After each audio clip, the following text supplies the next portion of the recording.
This is DD India and you're watching Express News, a program where we bring for you 100 news of the day. I'm Tanvi Taneja. Let's begin.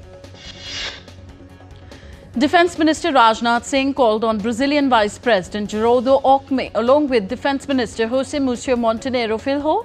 The leaders reviewed the entire range of multifaceted relations in the field of defence between the two countries. Earlier, Geraldo Alckmin, Vice President and Minister of Development, Industry, Trade and Services of Brazil, arrived in India on a 3-day visit. During his visit, Brazil Vice President is also expected to attend the India-Brazil Business Forum and visit the All India Institute of Ayurveda. India is celebrating Dr. APJ Abdul Kalam's 94th birth anniversary. Honouring the country's 11th president's legacy in science and education is also known as the Missile Man of India. Remembering former President of India Dr. APJ Abdul Kalam on his birth anniversary, President Draupadi Murmu paid floral tributes to Dr. APJ Abdul Kalam at Rashtrapati Bhavan in New Delhi. Prime Minister Narendra Modi paid tributes to Dr. APJ Abdul Kalam on his 94th birth anniversary on Wednesday, hailing his visionary legacy via his X account. Kenyan opposition icon Raila Odinga died of cardiac arrest in the South Indian state of Kerala on Wednesday during treatment. Expressing grief over his death, Prime Minister Narendra Modi praised Odinga's role in boosting India-Kenya ties. Railways Minister Ashwini Vaishnav addressed the International Railway Equipment Exhibition in New Delhi on October 15th. The minister spoke about the progress made in rail coach manufacturing and the new trains started since last 10 years. The Rail Minister also shared details about the new projects which will go a long way in making travel easier and convenient for the commuters. Ahead of Diwali, the Supreme Court relaxed Delhi NCR's firecracker ban, allowing green firecrackers on October 18th to 21st from 6 to 7 a.m. and 8 to 10 p.m. on Diwali.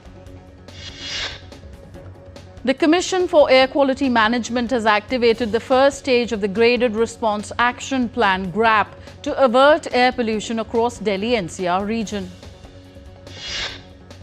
A 27-point action plan as per stage 1 of GRAP is applicable with immediate effect in the entire NCR region.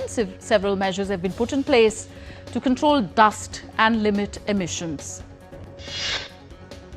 India resumes all categories of international postal services to the United States from today, ending a nearly 2-month suspension triggered by changes in US customs regulations. The resumption follows extensive coordination between India Post and Customs and Border Protection approved qualified parties, along with successful system trials in Delhi and Maharashtra. India's Minister of State for External Affairs and Environment, Forest and Climate Change, Kirtivardan Singh, is in Kampala to attend the 19th ministerial meeting of the Non-Aligned Movement. In a landmark success towards eliminating Naxalism, over 60 Naxals surrendered in Gadchiroli district of Maharashtra in the presence of the State Chief Minister Devendra Fadnavis. Speaking on the occasion, the Chief Minister said the surrenders mark a new day for the district and the region marred with Maoism and Naxalism. The region was devoid of development and the youth were misled and wasting away. Haryana's Chief Minister Nayab Singh Saini flagged off 10 electric buses, launching an eco-friendly transport service for Haryana's Kurukshetra. The service is free until the festival of Diwali. India's growth outlook remains resilient even as global economic prospects dim, according to the International Monetary Fund, IMF's latest World Economic Outlook report. The IMF report projects India's financial year 2025-26 growth at 6.6%, revised up by 20 basis points from July's forecast of 6.4%, reflecting a strong Q1 carryover that offsets the impact of increased US tariffs on imports from India. The IMF has highlighted that India has recorded the strongest upside surprise among all emerging market and developing economies. IMF raised 2025 global growth forecast to 3.2% from 3% in July, citing milder Trump tariff impacts, while the year 2026 holds at 3.1%. The IMF has also warned of the US-China trade war escalation. Meanwhile, the IMF has once again revised Bangladesh's GDP growth forecast downwards for fiscal year 2026, projecting it at 4.9%. Global stocks rose and the US dollar fell on Wednesday on hopes for US rate cuts and strong earnings. European shares rose 0.6%, with French stocks up 2.4%.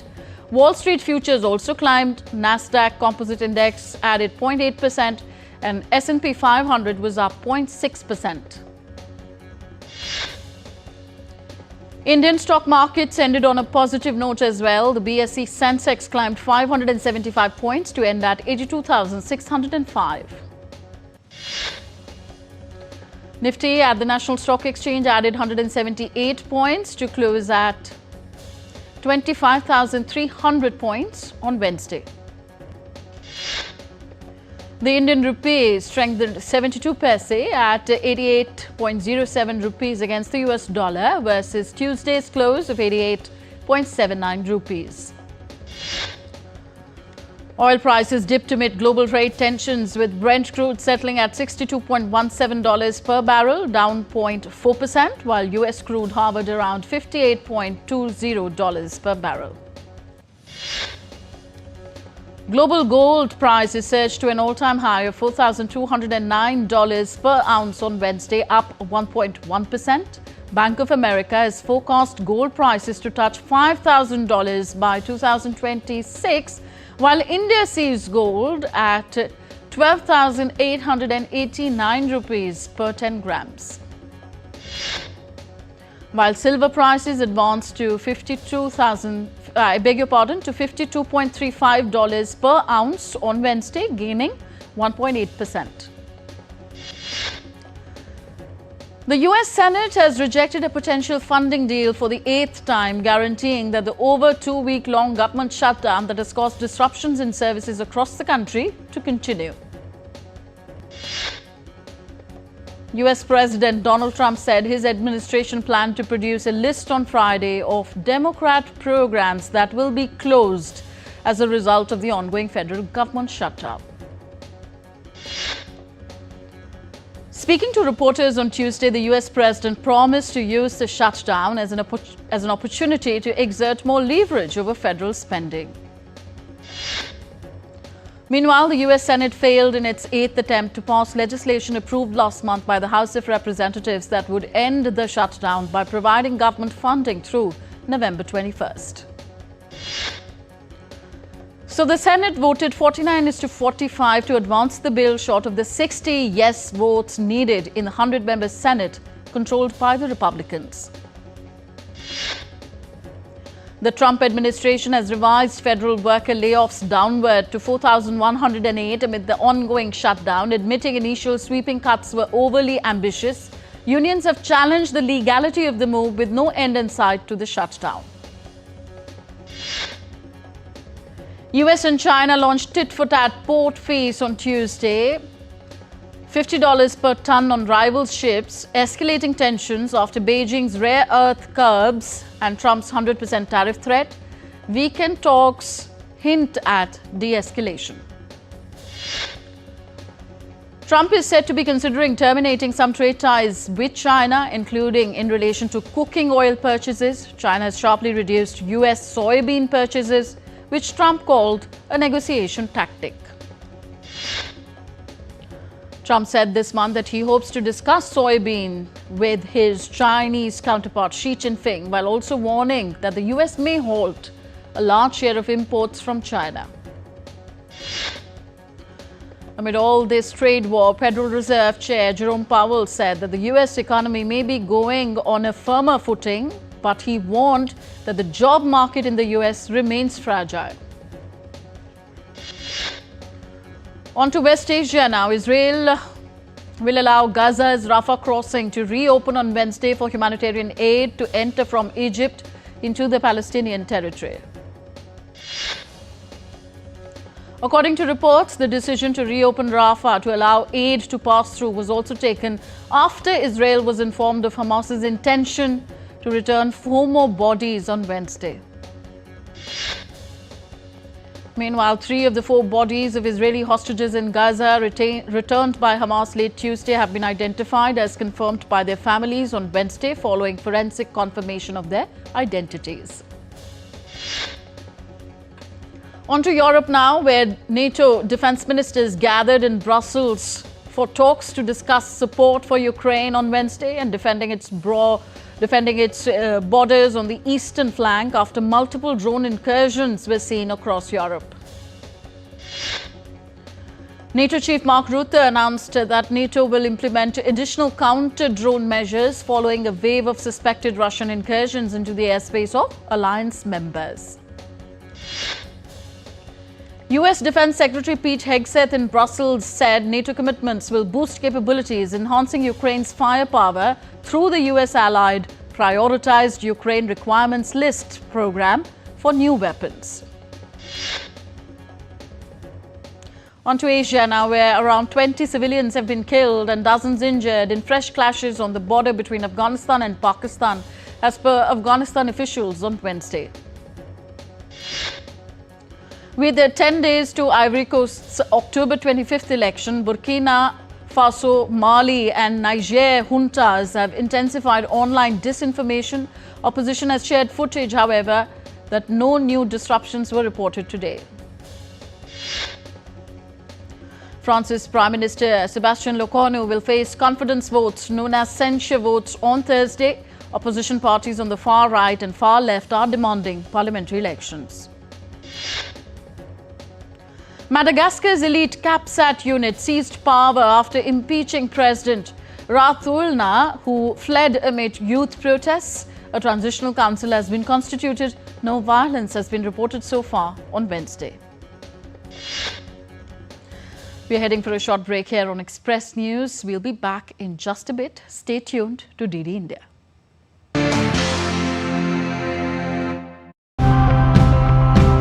Faster, smarter, better. That's often the promise that comes with modern technology, but all of it comes at a risk. To deal with this kind of mismatch, we have created a master plan based on population projections up to 2055. The main reason for looking for dry areas is both an efficiency reason and an avoidance of corrosion. We decided that this cannot go on forever. Something needs to be done. And we also were very certain that only technology option will be the best option because human intervention has several limitations. The big advantage is you don't have to go back to the start of the chain like mining iron ore. Eisenerz des Anfangs und You can reuse materials that have already been processed.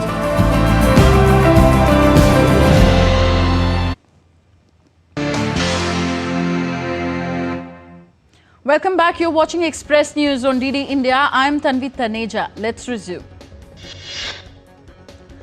On the weather front, according to India Meteorological Department IMD, light to moderate rain and thunderstorms are expected over the South Indian state of Kerala from the 15th to 20th of October.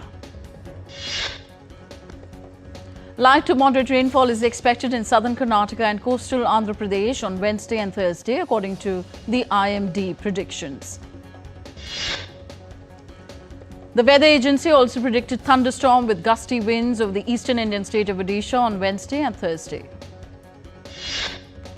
The national weather forecaster also anticipates thunderstorm with lightning over various parts of Maharashtra and Goa from Wednesday to Friday.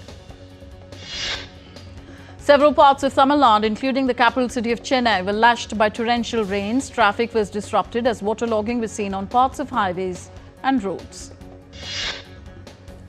Spain reels from one of its worst wildfire seasons on record, with more than 1 million hectares torched, an area larger than the nation of Cyprus. The devastation extended into neighboring Portugal, where intense heat waves have fueled relentless blazes, devastating the day-to-day life of the locals. In Mexico's Poza Rica, rescue teams continue searching for survivors after floods and landslides killed at least 64 people. Authorities are still locating missing residents. Britain's Climate Change Committee has warned the UK to urgently prepare for a 2 degrees Celsius warmer world by 2050, citing the country's lack of readiness. Indonesia's Mount Laki erupted twice, spewing ash up to 10 kilometers high. Authorities have raised the alert to its highest level, evacuating nearby villages. Australia's population has grown, but many regional towns like Brim in Victoria's Yarriam Black region are shrinking. Schools and footy clubs have closed as populations decline, with locals working to keep their communities alive. At 100, Anna Pozzi is Italy's longest-serving barista, working over 65 years at Bar Centrale in Nebbiuno. She started at 18 and continues running the family bar, seeing it as a community hub. In Turkey's Ankara, a new exhibition reimagines the city, often seen as grey, showcasing colourful and nostalgic scenes of daily life from candy shops to coffee houses. The exhibition will remain open until 21st of October. In Turkey's Antalya region's Serik district, colourful hot air balloons now float above the 2,000-year-old Aspendos Theatre, one of the best-preserved Roman sites in the world. In Japan's CTech 2025, cutting-edge technologies with about half focused on artificial intelligence have been showcased. AI systems are being demonstrated that monitor officers' stress, suggest breaks, and adjust lighting for comfort. A UK startup called Lion Vision has built an AI vision system that spots and removes lithium-ion batteries from waste to prevent fires. It uses cameras and air jets to boost recycling, safety, and recover valuable materials. Ethiopian traditional dressmakers are hesitant to pass on their centuries-old craft of making the East African nation's popular long, white Habesha Kemis dresses to their children amid economic woes and competition from cheaper factory-produced dresses imported from China. The Prince and Princess of Wales made a surprise visit to Northern Ireland, joining fire rescue training and visiting a farm before ending the day baking a pie. India showcased its tech strength at GITEX 2025 in Dubai, with 100 companies led by Electronics and Computer Software Export Promotion Council presenting innovations in AI, cloud, and cybersecurity. The holy city of Ayodhya is glowing with festive spirit as preparations for Deepotsav 2025 and the Diwali festival are in full swing. Streets, temples, and public spaces shine with decorative light displays. Aurangabad village in the northern Indian state of Uttar Pradesh is making headlines for its beautiful terracotta art. Thanks to the GI tag and the One District, One Product scheme, local artisans are gaining national and international recognition.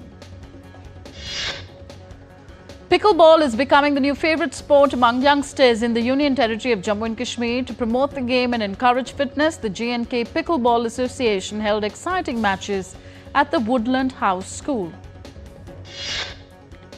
October 15th is celebrated as World Students' Day in India, marking the birth anniversary of Dr. APJ Abdul Kalam, renowned for his contribution to Indian aerospace and nuclear programs. Migratory birds flocked to Vellode Bird Sanctuary in Tamil Nadu, attracting tourists eager to see a variety of aquatic birds in their natural habitat. The migratory birds usually arrive at the sanctuary between October and December. In Srinagar, Jammu and Kashmir, Traffic Police, Education Department and NGOs came together to raise awareness among schoolgirls about traffic rules. Onto the entertainment world now. Colin Farrell premiered his new psychological thriller, Ballad of a Small Player, where he plays a gambler haunted by his past. Directed by Oscar winner Edward Berger, the film releases in theatres on October 15th and Netflix on October 29th. Channing Tatum transforms into a goofy real-life criminal in the comedy drama Roofman, a film based on Jeffrey Manchester, who robbed McDonald's outlets by breaking in through the roof.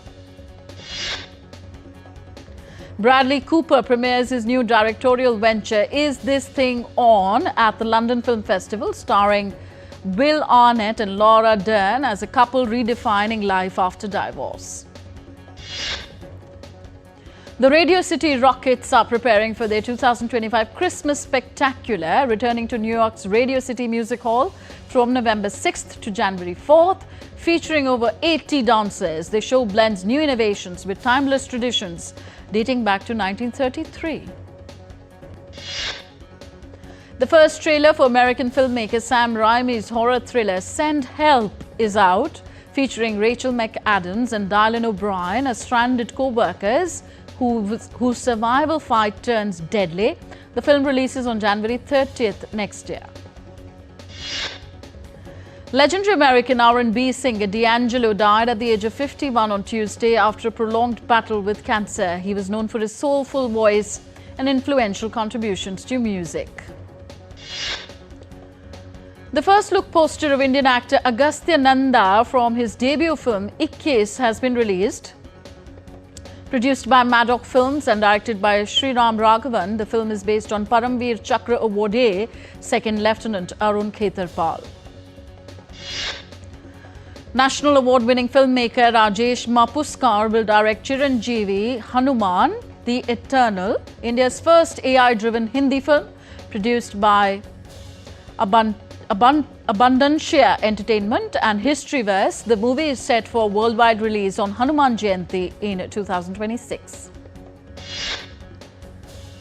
Ajay Devgan and Rakul Preet Singh star in the comedy sequel De De Pyar De Second, where Ashish tries to impress Aisha's parents, sparking hilarious chaos as seen in the recently released trailer. The film, directed by Anshul Sharma, releases on November 14th. Bollywood superstar Salman Khan stole the spotlight as the showstopper for designer Vikram Fadnavis's milestone show Ananta in Mumbai. Wearing a black embroidered sherwani, Salman impressed with his royal and confident look. And next we have sports news. Rohit Sharma and Virat Kohli, along with other members of the Indian team, departed to Australia on Wednesday for an upcoming white ball series. India have been fined 5% of their match fee for a slow over 8 during their ICC Women's Cricket World Cup game against Australia. Indian opener Yashasvi Jaiswal rose to the 5th spot in the latest ICC Test batter rankings after India swept the home series against the West Indies. Afghanistan's Rashid Khan and Azmatullah Omarzai moved to the top of the ICC ODI rankings after they swept the series 3-0 against Bangladesh. Former England pacer Stuart Broad believed Australia are heading into this winter's Ashes with its worst team since 2010. New South Wales fast bowler Sean Abbott became the first player to be substituted out of a Sheffield Shield match due to injury other than concussion. Abbott split the webbing in his right hand while fielding off his own bowling in the match against Victoria at the Junction Oval in Melbourne. England became the first team from Europe to punch their ticket for the FIFA World Cup 2026 with 2 games to spare. Ivory Coast overcame Kenya 3-0 in the final qualifier to finish top of their group and secure a berth at next year's FIFA World Cup. Saudi Arabia claimed a draw with Iraq to seal qualification for next year's FIFA World Cup. Italy inched closer to the FIFA World Cup qualification with a qualifier win against Israel. The stage is set for Made in DP World India Championships as some of the biggest names in men's golf will vie for glory at the Delhi Golf Club from Thursday. Indian golfer Shubhankar Sharma expressed excitement about returning to the Delhi Golf Club, highlighting the significance of having a strong field, including renowned players like Rory McIlroy and Tommy Fleetwood. India's Para powerlifter Jobby Matthew has won a bronze medal at the Para Powerlifting World Championships 2025 in Cairo, Egypt. And Portugal striker Cristiano Ronaldo has become the top goal scorer in World Cup qualifying history after his 40th goal against Hungary. So that's it in this edition of Express News. Thank you for tuning in. Namaskar.